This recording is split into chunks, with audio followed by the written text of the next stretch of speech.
Have you ever wondered how a group of enslaved soldiersmen bought and sold like property rose up to build one of the most powerful empires in medieval history? Or how these very same men, born without freedom, became the saviors of the Islamic world by defeating the unstoppable Mongols, the very force that had crushed everything in its path from China to Eastern Europe? Welcome to the story of the Mamluk Sultanate, a tale of ambition, betrayal, and destiny, written in the blood and brilliance of warriors who began as slaves and ended as kings. Picture this: the 13th century, the Middle East, burning in chaos. The Mongols had just annihilated Baghdad, the heart of the Muslim world. No army had survived, them none dared to even stand in their way. Yet, from the deserts of Egypt rose a group of warriors who would say, "No, not today. Not here. This is not just history. It's the story of survival against the odds of men who rewrote fate itself." Stay with me, because by the end of this journey, you'll see how these slave soldiers didn't just stop the Mongols. They built a legacy that changed the world forever. Chains and steel. The birth of the Mamluks. Have you ever imagined an empire ruled by men who were never meant to be free? Men who began as slaves bought, trained, and commanded, but who would one day command kings, shape history, and bring the most terrifying army the world had ever seen to its knees. This is not fantasy. This is the story of the Mamluks warriors born in bondage who became the saviors of civilization. Our story begins in the vast, cold plains of Central Asia, where the winds never stop and life is built on the saddle. It was here, among the Turkic and Kipchak tribes, that the boys who would become Mamluks were born. They were strong, fearless riders, children of the steppe. But one day, the horizon darkened with riders not of their kind. Slave traders swept through villages like a storm, taking the strongest boys and selling them to foreign masters. Torn from their families, they were marched south through deserts and mountains, their lives traded in the bustling markets of Cairo, Damascus, and Baghdad in Egypt. They were called Mamluks, the owned men. But their masters saw in them more than laborers. They saw potential. The Mamluks were trained like no other soldiers. They learned to ride, to shoot from horseback, to wield the sword as if it were part of their arm. They studied the Quran, military tactics, and the discipline of loyalty. Each one of them was reshaped by iron and faith. Their loyalty was absolute, first to their master, and later to one another. And unknowingly, they were being prepared for a destiny greater than anyone could imagine. Cairo in the 13th century was a city of contradictions. The Nile shimmered under the desert sun, while the alleys echoed with the cries of merchants, beggars, and scholars. At the heart of this world stood the Ayyubid dynasty, descendants of the great Salahuddin. But power breeds decay, and by the mid-1200s, corruption gnawed at the roots of their rule. Sultan Asoli Ayyub saw what others didn't.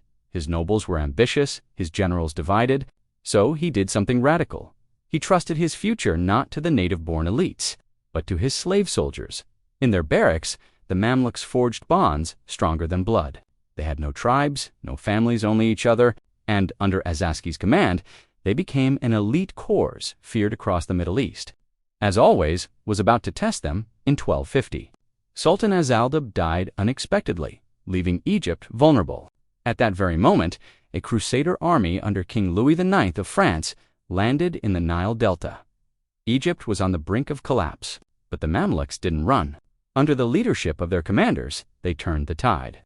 At the Battle of Al-Mansoura, they lured the crusaders into the narrow streets of the city, where the Nile's flooded canals became traps of death. Arrows rained from rooftops, swords flashed through alleys, and the mighty crusaders, so sure of victory, found themselves drowning. The Mamluks not only defeated them, they captured the King of France himself. That victory changed everything. The Mamluks realized their power. They had protected Egypt when the nobles hesitated. They had saved the dynasty, and in doing so, they had tasted the intoxicating possibility of rule. The throne, once distant and untouchable, now seemed within reach. After the battle, Egypt's politics turned into a storm. As Zali's widow, Shajar al-Dar, a woman of intelligence and ambition, took control of the throne, a shocking act in a world dominated by men. She ruled briefly with the help of the Mamluks, but soon plots swirled around her. Power, once tasted, is never easily surrendered. The Mamluks moved quickly. They overthrew the remaining Ayyubid heirs and placed one of their own, Aybek, on the throne. For the first time in Islamic history, slaves had become rulers. Egypt was now the domain of those who had been owned by it. The streets whispered in disbelief. The Mamluks, once chained, once sold, were now sultans. But as Egypt was learning to live under its new masters, another storm approached from the east, a storm that had consumed half the known world. The Mongols, led by Hulagu Khan, grandson of Genghis Khan, the Mongols had crushed every empire in their path. They had burned Baghdad to the ground, slaughtering the caliph, and ending centuries of Islamic leadership in one night. Their armies moved like a plague, leaving behind only silence and smoke. When they reached Syria, city after city fell. The survivors fled to Egypt, bringing horror stories that made even the bravest men tremble. Then came the message, a letter from Hulagu to the Mamluk Sultan. Qutuz, it was not a request for peace, it was a command to surrender. Hulagu promised annihilation if Egypt resisted. The message was simple and cruel: submit or be destroyed. Qutuz did not hesitate. He tore the letter in half and executed the Mongol messengers, sending their heads back as his answer. The time for fear was over. In 1260, the Mamluk army marched north. They crossed the Sinai, their banners rippling in the desert wind, every soldier knowing this could be the end. The two greatest military powers of their age were about to collide near a small valley in Palestine called Ain Jalut. The spring of Goliath, the fate of the world, hung in the balance. The Mongol general Kitbuka led his vanguard forward. Certain victory awaited. The Mamluks, outnumbered but cunning, positioned themselves strategically between the hills. On that morning of September 3rd, the earth trembled beneath thousands of horses. Baibars, now one of Qutuz's most trusted commanders, had laid a trap. Pretending to retreat, he drew the Mongols into the valley. The Mongols, eager for blood, followed straight into an ambush. The hidden Mamluk reserves struck from both sides. Arrows rained down like locusts. Swords met flesh, and screams filled the valley. Qutuz himself threw off his helmet and shouted, "O Islam!" rallying his men with a cry that echoed across the battlefield. The counterattack shattered the Mongol lines. Kitbuka was captured, defiant to the end, and executed on the field. When the dust settled, the impossible had happened. The Mongols, the invincible conquerors of empires, had been defeated for the first time in open battle. The world changed that day. Islam had been saved, Egypt had survived, and the Mamluks had become legends. But victory comes at a price. On the way back to Cairo, Qutuz was murdered-stabbed by none other than Baibars, the hero of Ain Jalut. Some say it was revenge, others ambition. Whatever the reason, the throne was now his. As Baibars rode into Cairo, the city erupted in celebration. The boy who had once been sold as a slave now wore the crown of Egypt. Yet even as the people cheered, Baibars looked eastward, the lands of the Mongols, toward destiny itself, because for the Mamluks, this was not the end of the story. It was only the beginning. The Lion of Egypt, Baibars, and the age of power, they called him the Lion of Egypt. But once he had been nothing more than a nameless boy sold in the dust, branded in the markets, and trained to die for another man's cause. Yet now, as Baibars rode through the gates of Cairo, the city thundered his name. The people cheered the man who had done the impossible, defeated the Mongols, crushed the crusaders, and turned Egypt into the last fortress of Islam. But inside his heart, Baibars knew the truth that few ever dared to whisper: power, won through steel, is never safe, and loyalty bought in blood can never rest. Cairo trembled under his command. The city was still raw from war, its markets filled with whispers, its palace halls heavy with intrigue. Baibars had inherited a kingdom both glorious and fragile, a land of poets, merchants, and soldiers bound together by fear and hope. But he was no ordinary ruler. He ruled like a general. Every corner of his empire was watched. Every officer was tested. Those who failed him vanished quietly into the Nile's shadow. The people respected him, even loved him, but they also feared him. For Baibars ruled with a lion's heart and a hunter's patience. The Mongols, who had sworn to return, were gathering strength beyond the Euphrates. To the north, the crusaders still clung to their coastal fortresses, dreaming of the day they could retake Jerusalem. And within Cairo itself, the Mamluks, those same slave soldiers who had once stood shoulder to shoulder with Baibars, now whispered their own ambitions.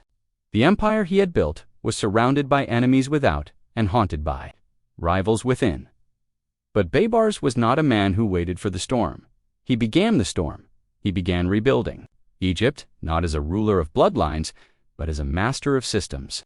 He reorganized the army into precise hierarchies of loyalty, creating a vast network of military schools where thousands of young slaves were trained in the art of war. Each would be raised in the same harsh discipline he had endured, bound by honor and faith to the Sultan. He wanted no nobles, no dynasties-only warriors forged in loyalty and obedience. Cairo became the beating heart of a new empire, where swords were sharpened not just for defense, but for destiny. But Baibars understood something deeper than war. He knew that power without legitimacy is a candle in the wind. The Mongols had destroyed Baghdad, and with it the Abbasid Caliphate, the spiritual core of the Islamic world. Without a caliph, the Muslim nations were adrift. So Baibars did the unthinkable. He scoured the ruins of Baghdad and found a surviving prince of the Abbasid line. He brought him to Cairo, crowned him as the new caliph, and made Egypt the new heart of Islam. The people rejoiced. The scholars praised him. The world saw Cairo rise from Baghdad's ashes, and in every sermon the caliph blessed Baibars by name. It was genius, political, spiritual, and psychological. Now, when Baibars raised his sword, he did so not just as a sultan, but as the defender of faith itself. But peace is the illusion of kings. The crusaders, weakened yet stubborn, still held their castles along the coast. Antioch, Acre, and Tripoli stood like thorns against the empire's skin. Baibars knew they were more than military targets. They were symbols. As long as they survived, the crusaders could claim hope. So in 1268, he moved north. The siege of Antioch was a storm written in fire. The city's walls trembled under the relentless crash of Mamluk catapults. Smoke blackened the sky, and the people inside prayed for salvation that never came. When Antioch fell, Baibars unleashed a fury that echoed across the Mediterranean. The Crusader stronghold burned, its towers toppled, its princes chained. The message was clear. The age of the Crusaders was ending, but Baibars was no brute. Every act of war carried the precision of a scholar. He restored roads and built fortresses, expanded trade routes, and even used carrier pigeons to create one of the world's earliest intelligence networks. A message could travel from the Euphrates to Cairo in a single day faster than any enemy could march. In an age before telegraphs, Baibars' pigeons became his eyes and ears. Yet the shadow of the Mongols loomed large. In 1271, their forces returned under Abaka Khan. They poured across the plains of Syria, unstoppable as ever. But Baibars was ready. He lured them into ambushes, cut off their supply lines, and used the desert itself as a weapon. Still, the Mongols were not his only problem. A new threat emerged from a shocking alliance. The Mongols had reached out to the Crusaders. Two enemies once divided by faith and hatred, now considered uniting against him. It was a terrifying possibility. Egypt could not face the combined might of East and West. But Baibars understood the one thing both empires shared. He sent spies disguised as merchants to whisper lies in both camps. He sowed doubt, rumor, and fear. Soon the alliance crumbled before a single sword was drawn. When the Mongols marched alone, he struck with surgical fury, driving them back beyond the Euphrates once again. Baibars had turned fear itself into a weapon. He was not merely surviving, he was shaping history. Under his rule, the Mamluk Empire flourished.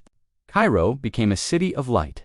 Mosques rose with marble domes and golden minarets. Scholars returned from exile. Trade with India and Africa filled the streets with spices, silks, and ideas.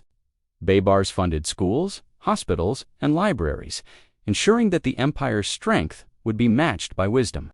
He became not just a conqueror, but a builder of civilizations. Yet for all his greatness, Baibars lived like a man pursued by ghosts. Every victory reminded him of the chains he once wore. Every ally was a potential traitor. Paranoia gnawed at him, quiet and cruel. He began to mistrust even his closest generals. The same discipline that had made the Mamluks invincible now turned inward, an empire devouring itself in suspicion. Still, the Lion of Egypt refused to rest. In 1277, he led one final campaign deep into Anatolia. determined to push his borders farther than ever before. The journey was long, the land hostile, and his body once forged in war began to betray him. One evening, as he sat in his tent after a victory feast, Baibars drank from a golden goblet. Within hours, he fell violently ill. Some said it was poison meant for another. Others believed it was fate's final revenge on a man who had outwitted death too many times. As his strength faded, his generals gathered around him, silent and terrified. He tried to speak but could only whisper the words of prayer. The empire he had built trembled. For in his death lay a single terrifying question: without Baibars, could the Mamluk Empire survive? When the news reached Cairo, the city fell into mourning. Men who once feared him wept openly. Women threw flowers into the Nile as his funeral procession passed. But in the palace, grief quickly turned to calculation. Power was never left vacant for long. Among the ranks of Baibars' trusted officers, one man began to rise. Qalawun, another former slave, patient, watchful, and waiting. The lion was dead, but his pride lived on. The empire of the Mamluks, born in bondage, baptized in blood, was about to face a new age. And in this new age, the line between loyalty and betrayal would vanish completely. Because in the world of the Mamluks, every sword was sharp on both edges and every brother could become an enemy. The Sultan and the Shadow, Qalawun betrayal. And the golden age of the Mamluks, when a lion dies, the forest doesn't rest, it trembles. After Baibars' death, Egypt stood at the edge of uncertainty. The man who had been the empire's shield, its sword, and its heartbeat was gone. Yet the machine he built, the disciplined army, the sprawling bureaucracy, the web of loyalty and fear still pulsed with his design. And in the shadow of that legacy stood a man who had learned from him, watched him, and now intended to surpass him. His name was Qalawun. Like Baibars, Qalawun had begun life as a slave, taken from his homeland as a boy and sold into military service. He was quieter than his former master, less fiery, more calculating, a man whose strength was patience. Where Baibars ruled with the roar of a lion, Qalawun ruled with the silence of a serpent. And in the cutthroat world of Mamluk politics, silence could be deadlier than a sword. The year was 1279. Egypt's throne was unstable. After Baibars' death, his son, Al-Nasir Muhammad, inherited power. But youth and arrogance are poor armor against ambition. The young sultan alienated the very generals his father had relied upon. Among them, Qalawun waited, watching the cracks widen. When the moment came, he moved with the precision of a blade. Baraka was forced to abdicate, and Qalawun took the throne without a single battle, without a drop of blood spilled in public. But in Cairo, everyone knew, behind the calm facade, a storm had begun. Qalawun's first challenge came not from his enemies, but from the memory of Baibars himself. The people still worshipped their fallen lion. Soldiers still swore by his name. To prove himself, Qalawun needed more than power, he needed victory. And fate, as it so often did in the Mamluk age, gave him one dot to the north. The remnants of the Crusader states still clung to life. Cities like Acre, Tripoli, and Tyre survived as fortified relics of a dying dream. But Qalawun knew that as long as those walls stood, foreign powers would always threaten Egypt's borders. The Crusaders were weak, but they were backed by the wealth of Europe and the hope of the Church. Destroying them would not just secure the Mamluk Empire, it would crown him as the man who finished what Baibars had begun. In 1289, Qalawun's army surrounded the city of Tripoli. It was one of the last Crusader bastions, a proud port city that had resisted Muslim forces for nearly 2 centuries. The siege lasted weeks. The Mamluks dug trenches, built towers, and rained fire upon the walls. Inside, panic spread. The defenders pleaded for help from Europe, but no help came. When the walls finally fell, the city was consumed in flame. The Mamluks showed no mercy. The once proud capital of the Crusader county of Tripoli was erased from the map. The fall of Tripoli sent shockwaves across Christendom. In Europe, kings prayed and popes raged, but their armies were scattered, their zeal long cooled. Only one Crusader city remained, a stubborn fortress on the coast called Acre. Qalawun prepared to take it. But fate intervened before he could strike in 1290. As he marched north for the final campaign, Qalawun fell ill. His body, hardened by years of command, began to fail him. Yet, even as death crept closer, he refused to stop. From his tent, he continued issuing orders, planning the assault that would end to centuries of crusader presence in the east. He did not live to see it. Before the campaign began, the Sultan of Egypt, the man who had outlived betrayals, rebellions, and war, breathed his last. But his death did not end his dream. It ignited it. His son Khalil took the throne with a fire that mirrored Baibars more than Qalawun. Young, ambitious, and eager to prove himself, Khalil gathered his father's army and marched north. The target was clear: Acre, the last crusader stronghold. The siege of Acre in 1291 was a symphony of destruction. The Mamluks attacked from land and sea, surrounding the city in a tightening noose. Siege engines hurled stones the size of oxen. The city's towers splintered under relentless bombardment. Inside, knights and civilians alike fought with desperate courage, knowing that this was not just a battle, it was the end of an era. When the walls finally broke, chaos swallowed Acre. Fires rose high enough to be seen from the sea, and the sound of collapse echoed like thunder. The Crusader dream died that day. The last remnants of their kingdoms were swept into the sea. For the first time in nearly 200 years, the entire eastern Mediterranean coast belonged to Muslim rule. The Mamluks had done what no other power had achieved. They had not only stopped the Mongols, they had erased the Crusaders. The Islamic world, once on its knees, stood triumphant. Cairo rejoiced. Minarets rang with prayer, poets sang of victory, and the markets overflowed with celebration. But power, as always, carried its curse. Khalil, the hero of Acre, soon showed the same fatal flaw that had doomed his predecessors: pride. The young sultan trusted no one, not even the generals who had won him glory. He executed officers on suspicion, humiliated senior emirs, and ruled with cruelty rather than wisdom.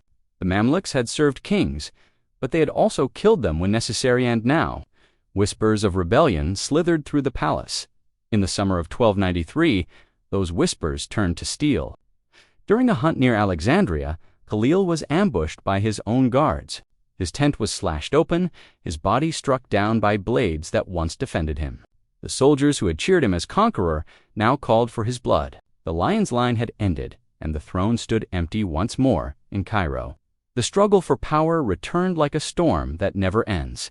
Factions of Mamluks, clash-told comrades, turned enemies, each fighting for the crown that had once belonged to their brotherhood. The streets filled with rumors, the mosques with prayers for stability. Out of this chaos rose another ruler on Al-Nasir Muhammad, son of Qalawun, still a boy, but destined to become one of the longest-reigning sultans in Mamluk history. The empire he inherited was strong but fractured. Its soldiers were loyal only to themselves. Its rulers were bound not by blood, but by ambition.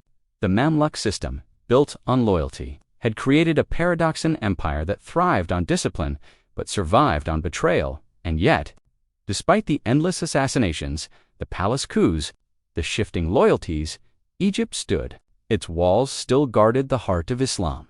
Its armies still ruled from the Nile to the Euphrates. Its name whispered across continents. Inspired both awe and fear, the age of Baibars and Qalawun had ended.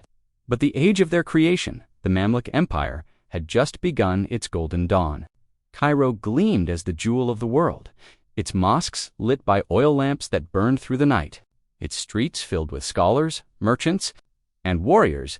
But even in the glow of glory, one question lingered like smoke after fire. Could an empire built by slaves endure once those slaves became masters? The answer was coming. The Golden Empire, Al-Nasir Muhammad, and the splendor of the Mamluk imagine a city, so magnificent that travelers believed paradise had touched the earth. A city where the scent of jasmine mingled with incense, where gold-domed mosques pierced the sky, and where scholars, poets, and merchants from every corner of the world gathered under one flag. That city was Cairo in the time of Sultan Al-Nasir Muhammad, the man who would turn the Mamluk Sultanate from a warrior's realm into a world of splendor. But his rise was no tale of easy destiny. Al-Nasir's life began under shadows of betrayal and blood. He was Qalawun's son, a boy who watched his father die before fulfilling his dream, and his brother Khalil murdered by those he trusted. When the Mamluk emirs placed the child Al-Nasir on the throne in 1293, he was not a ruler, he was a pawn. Behind his crown stood generals who treated him as a puppet. Using his name while they divided the empire's riches among themselves, Cairo's palace was not a court of kings. It was a nest of vipers. The young sultan endured humiliation in silence. He learned that power in Egypt did not belong to the throne, but to the sword end that the hand it fed could always strike. Twice he was deposed by his own Mamluks, twice he was exiled, and twice he returned, more cunning than before. Each exile hardened him, stripped away his innocence, and taught him the single truth that ruled the Mamluk world to survive. One must outthink the wolves before they bite, when Al-Nasir finally regained power for the third time in 1310. He was no longer the frightened boy who bowed to his emir. He returned as a man who understood power, not as glory, but as control. Cairo felt the change immediately. His first act was to purge the palace of those who had betrayed him. The generals who once mocked him now found themselves imprisoned, exiled, or executed. The message was Egypt would no longer be ruled by shadows behind the throne. The sultan was no puppet. He was the master. But Al-Nasir did not rule only through fear. He ruled through brilliance. He inherited an empire built by warriors and reshaped it into a civilization of architects, scholars, and dreamers. Under his reign, the Mamluk Sultanate reached its golden age, a time when swords rested, and the pen, chisel, and the merchant's coin became the new weapons of greatness. He filled Cairo with wonders. The Sultan built the grand mosque that still bears his name, its walls rising like verses of stone poetry. He renovated the citadel, transforming it into a jewel of marble and mosaics that overlooked the Nile like a guardian. Roads were repaired, canals reopened, and trade routes revived. From Damascus to Mecca, his name was whispered not just with respect, but awe. Merchants from Venice, Genoa, and India crowded Cairo's ports, their ships heavy with silk, spices, and gold. Caravans from the Sahara arrived with salt, ivory, and stories of kingdoms beyond the desert. Under Al-Nasir, Egypt became the bridge between worlds linking Africa, Europe, and Asia through commerce, diplomacy, and faith. The treasury overflowed. The mosques shone brighter than ever before. Yet behind this prosperity, Al-Nasir never forgot the dangers that had shaped him. He created a secret network of informant spies who listened in markets, mosques, and palaces. Even his closest advisors never knew how much the Sultan knew. The same system that once enslaved him now served him. He turned the discipline of the Mamluks into a machine of control. Still, the Sultan's rule was not without heart. He funded hospitals where medicine was free to all, regardless of rank. He established schools that trained not just warriors, but judges, astronomers, and poets. Cairo became a beacon of Islamic art and learning, rivaled only by the great cities of the world. The call to prayer echoed from hundreds of minarets, and travelers from distant lands wrote in wonder of its beauty. But power, even at its peak, carries its curse. Al-Nasir's greatest fear was not invasion, it was betrayal. He knew too well how the Mamluk system worked. Every young slave soldier trained in the barracks dreamed of rising, just as he had. Every general who bowed might secretly crave his throne. So he kept the Mamluks in balance, one faction, restraining another, never allowing any single commander to grow too powerful. It was a delicate game of survival, played with smiles and daggers. As the years passed, his paranoia deepened. He began to isolate himself, rarely appearing in public except during great ceremonies. He ordered tunnels beneath his palace, secret corridors through which he could escape or observe unseen. Even his meals were tested for poison. The boy who had once been powerless now ruled an empire too vast for trust. Yet, for all his fears, his achievements were undeniable. The economy flourished, the arts bloomed, and the Mamluk Empire became the envy of the medieval world. When foreign envoys arrived from Byzantium, from India, from faraway Europe, they spoke of Cairo as a city of wonder, unmatched in wealth and splendor. Under Al-Nasir, Egypt became not merely a kingdom of warriors, it became the jewel of civilization itself. But time is a foe no sultan can defeat. In his final years, Al-Nasir grew weary. He had reigned longer than any Mamluk before him, and yet he sensed the cycle repeating, the same hunger for power, the same whispers in the corridors. He looked at his sons, born into luxury rather than battle, and he feared what would follow. When he died in 1341, the empire mourned as if the sun itself had dimmed. Cairo's streets were silent for days. From the Nile Delta to Damascus, men spoke his name with reverence. He had ruled for 3 decades, united the Mamluks, and left Egypt shining at the height of its glory. But even as his body was lowered into the earth, the seeds of chaos were stirring again. Without his firm hand, the balance he had maintained began to collapse. His sons fought for the throne, his emirs turned on one another, and the very system that had created the empire began to tear it apart.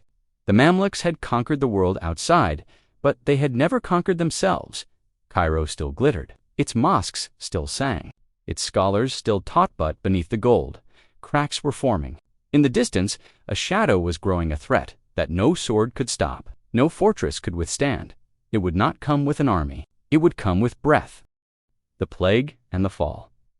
Shadows over the golden empire. It began not with the sound of swords, but with silence. A silence so deep that even the call to prayer seemed to fade beneath it. The year was 1347, and Egypt, whence the glittering heart of the world, was about to face an enemy more terrible than any army. The enemy had no banners, no generals, and no mercy. It came with the wind, through the ports, hidden in the breath of strangers. They called it the Black Death. For nearly a century, the Mamluk Empire had stood unchallenged. The crusaders were gone, the Mongols held at bay, and Cairo had risen as the crown of civilization. But the empire's strength, its vast trade routes, its bustling cities, its constant flow of people became its doom.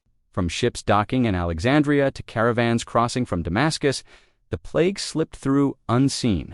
At first, it was just a whisper. A few traders falling ill, a few corpses in the markets.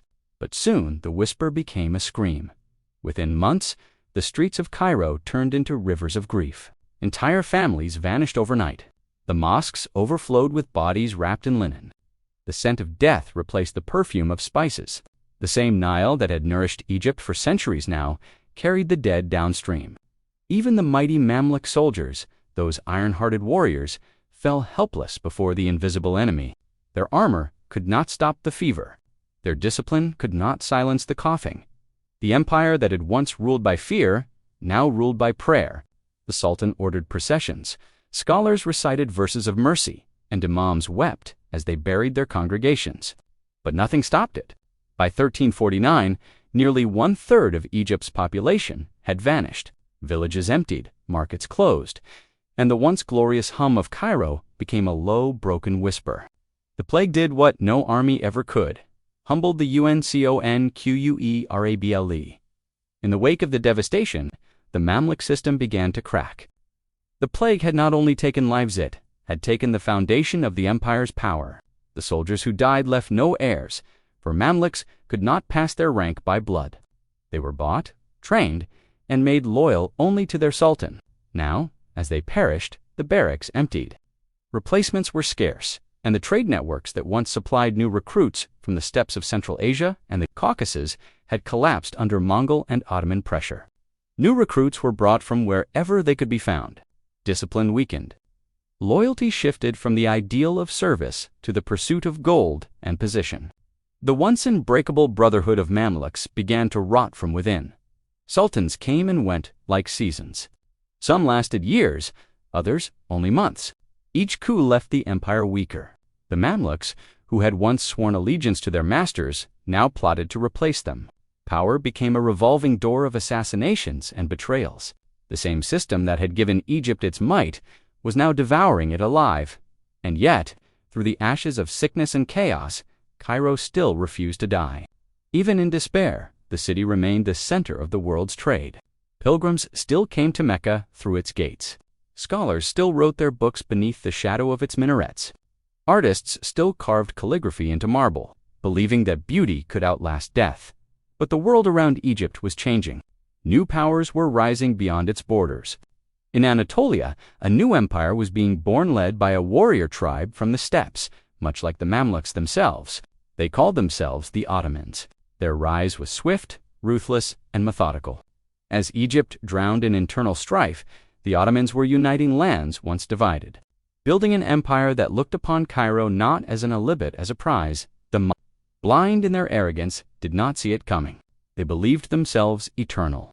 Even as the Ottoman banners spread across Asia Minor, even as Constantinople fell in 1453, the Mamluk sultans feasted in their palaces, surrounded by silk, gold, and music. They still called themselves the defenders of Islam, the heirs of the caliphate, the saviors who had once stopped the Mongols, but behind their walls, corruption had eaten the empire's soul. The sultans who followed Al-Nasir Muhammad were no lions. Many were children manipulated by court factions or puppets raised by powerful emirs. Each change in ruler brought another round of executions, another round of revenge. The people grew weary, taxes soared, and the once thriving economy sank beneath greed and inefficiency by the late 1400s. The glory of the Mamluk age was fading like gold dust in the wind. The mosques still shone, the scholars still taught, and the Nile still flowed, but the spirit that had built an empire from slavery was dying. The very soldiers who once lived by discipline now lived by decadence.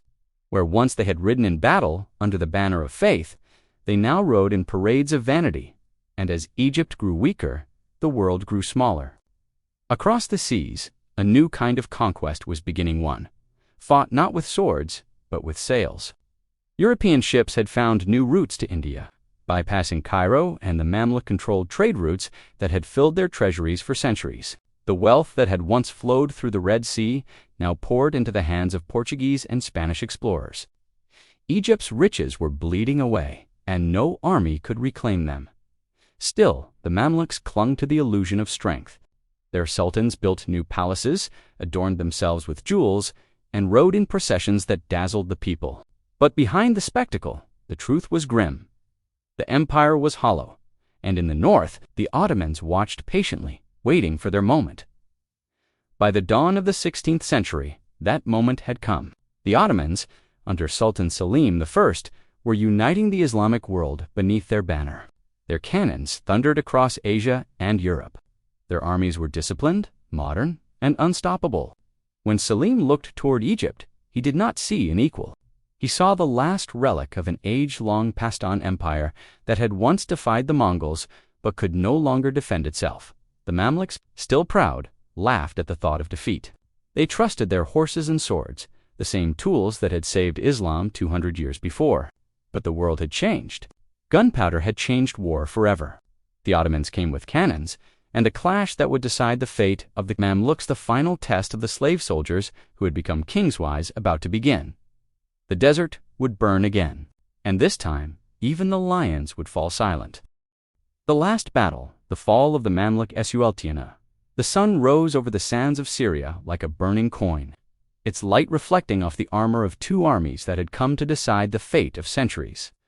On one side stood the Mamluks, the one slave, warriors who had built their empire through blood, brilliance, and faith. On the other, the Ottomans, disciplined, ruthless, armed with weapons that thundered like gods.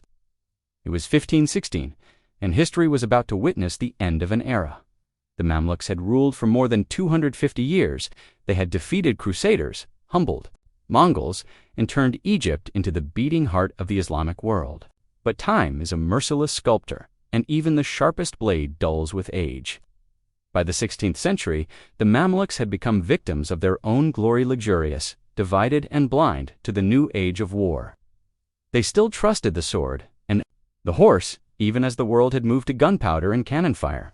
Sultan al-Ashraf, Kansu Olgari, the aging Mamluk ruler, was no coward. He was brave, proud, and devout. But he was also trapped in an empire that had forgotten its discipline. His soldiers were brave, but untrained in modern warfare. His treasury was rich in gold, but poor in strategy. And across the northern horizon, a shadow advanced the armies of Sultan Selim I, the Ottoman conqueror, known as Selim the Grim, Selim, was everything the late Mamluks were not: strategic, cold, and utterly ruthless. He had already conquered Persia's Safavids in a campaign that left no doubt of his ambition. Now he turned his gaze southward, toward Egypt, the ancient prize that had once humbled empires. For Selim, conquering Cairo meant more than wealth or territory. It meant legitimacy. It meant becoming the supreme ruler of the Islamic world. When Selim's envoy arrived in Cairo bearing a letter demanding submission, Khonsu al-Ghori's fury was legendary. He tore the letter apart and vowed to meet Selim in battle. But beneath his defiance, the truth was grim. The Mamluks were no longer the unstoppable brotherhood of Baibars' day. Their ranks were filled with complacent nobles, their discipline weakened by decades of peace and intrigue. Still, they gathered their army horsemen in shimmering armor. Banners fluttering in the desert, Windand marched to Syria to meet their fate. The two forces met near the ancient city of Aleppo, at a place called Marj Dabik, on the morning of August 24, 1516. The earth trembled under the march of tens of thousands. The Mamluks charged with thunderous courage, their lances glinting like lightning under the Syrian sun. For a moment, it seemed as if time itself had turned back the proud horsemen, galloping with the same fire that had once crushed crusaders and Mongols alike. But this was not the 13th century. This was the dawn of modern war. The Ottomans waited calmly, their ranks organized and silent. And then the sky exploded. From behind the Ottoman lines came the roar of cannons, terrifying, relentless alien to the Mamluks' world. Balls of iron tore through their ranks, shattering armor, splintering horses, and silencing entire units in seconds. The air filled with smoke and screams.